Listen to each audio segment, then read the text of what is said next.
तेलंगाना बनाएंगे आप तो यकीनन दोनों तरफ इजाफा होगा।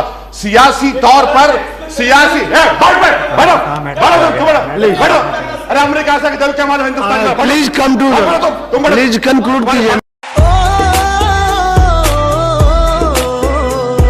गजब बेइज्जती है।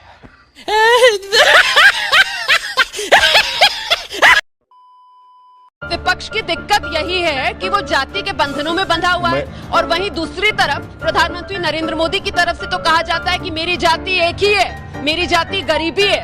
उसे हम क्यों नजरअंदाज कर देते हैं सर? मैडम मेरी आपसे रिक्वेस्ट है कि आपको अगर तकलीफ हो रही है, मैं मोदी के खिलाफ कह रहा हूं तो मुझे मत बुलाइए चैनल के ऊपर। आप सवाल करिए, आप अपना ओपिनियन मत दीजिए मैडम। नहीं सर, मैं सिर्फ सवाल ही रख रही हूं। सवाल करना है, मुझे रोकना दूसरे नजरिए वाले सवाल रख रही हूं, तो मुझे ऐसा लग रहा है कि आप नजरअंदाज कर रहे हैं। मैं सिर्फ सवाल रख रही हूं सर। नहीं मैडम, आप देखिए मेरी आपसे बड़ी अदबन गुजारिश है कि आप बीजेपी के स्पोक्सपर्सन की तरह कह रही हैं। मुझे आप सवाल करिए, मैं रात भर बैठने को तैयार हूं।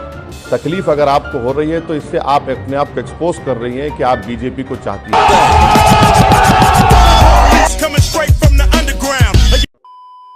देखिए मैडम, आप मेरे सवालात का जवाब हजम नहीं कर पा रही हैं, इसीलिए आप चले गए मेरे भाई पर। आप डिबेट मेरे भाई पर कर रहे हैं तो उनको बुला लीजिए, मैं चला जाता हूं। अगर आप डिबेट कर रहे हैं कि अमित शाह ने जो कहा वो सच है या झूठ है तो मैं तैयार हूं।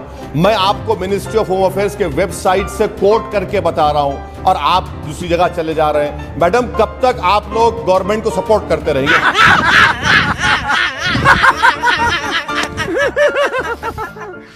ये मत करिए ना, कभी सच्चाई को तो मान लीजिए।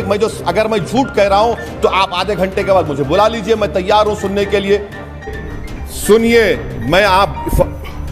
फर्क मैं बता रहा हूं आपको, कंडेमनेशन में और हिपोक्रेसी में फर्क ये है कि असदुद्दीन ओवैसी कातिलों के साथ नहीं खड़ा होता है, बीजेपी के लोग खड़े होते हैं। मंत्री फूल का हार पिनाते हैं जो मार कर आते हैं। वाह मोदी जी, वाह। मैं आपको चैलेंज कर रहा हूं, अगर आप में मर्दानगी है तो मुझ पर केस बुक करिए। चलिए, मैं आपको चैलेंज कर रहा हूं। हैदराबाद में आप हैं, वहाँ के मुसलमानों को तो आपने इंसाफ दिलाया नहीं अभी तक। बिहार आप पहले जाना चाहते हैं। अब देखिए, इंसाफ दिलाए या नहीं दिलाए वो तो अगर आपके सामने कभी बहस करवा लीजिए एम्पिरिकल डेटा के साथ। चाहे सच्चर कमेटी हो, मिश्रा कमीशन हो, प्रोफेसर कुंडू की रिपोर्ट हो, तो आपको अपने अल्फाज वापस लेना पड़ेगा और माफी चाहना पड़ेगा।